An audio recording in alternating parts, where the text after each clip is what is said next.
ये तवक्को थी शेरदिल के पाकिस्तान 200 भी नहीं कर पाएगा और वो भी अहमदाबाद की पिच पर।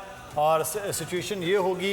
अच्छा शेरदिल, आपका जवाब भी लेते हैं लेकिन मैं सैयद नयरुद्दीन अहमद साहब भी हमारे साथ मौजूद हैं।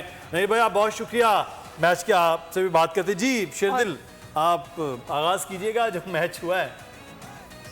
एक जो सिंगल लाइन है जो नासिर हुसैन ने कही कि only Pakistan can manufacture this collapse, ये पाकिस्तान ही कर सकता था। जो बाबर आजम की विकेट थी, मैं समझता हूँ वो टर्निंग पॉइंट था पाकिस्तान के लिए। बाबर आजम जब 50 कर चुके हैं, वेल सेटल्ड हैं, उनको बॉल अच्छा दिख रहा है, फिर एक ऐसा गैर जरूरी शॉट उन्होंने खेला जो उनको बोल्ड कर गया।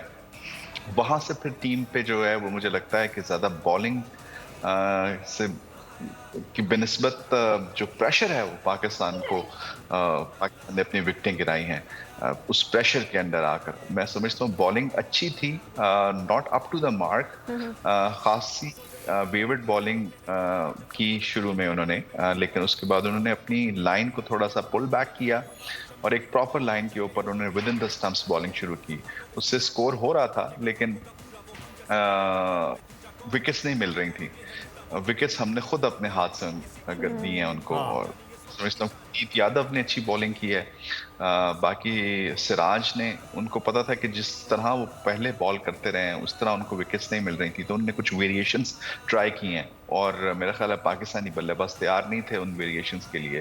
क्रॉस सीम उन्होंने बॉलिंग की है, बिल्कुल with in the stumps bowling की। और फिर बुमराह की तो क्लास है, जब एक दफ़ा बिल्कुल टीम जो है वो नीचे गिर जाती है तो फिर बुमराह आते हैं और आके सफाया कर देते हैं। बाकी बिल्कुल ये वो सिचुएशन वो नज़र आ रही थी कि बुमराह की बॉलिंग का तो पहले हमने और कुलदीप यादव जो है ये बॉल ज़बरदस्त करेंगे, लेकिन हमने तो हार्दिक पांड्या को भी विकेट्स दे दी। उनको भी तो दिया ये भी बाहर जाती है बॉल पे, हमारा तो ये भी कोई आसानी नहीं है। सही कहते हैं नासिर हुसैन।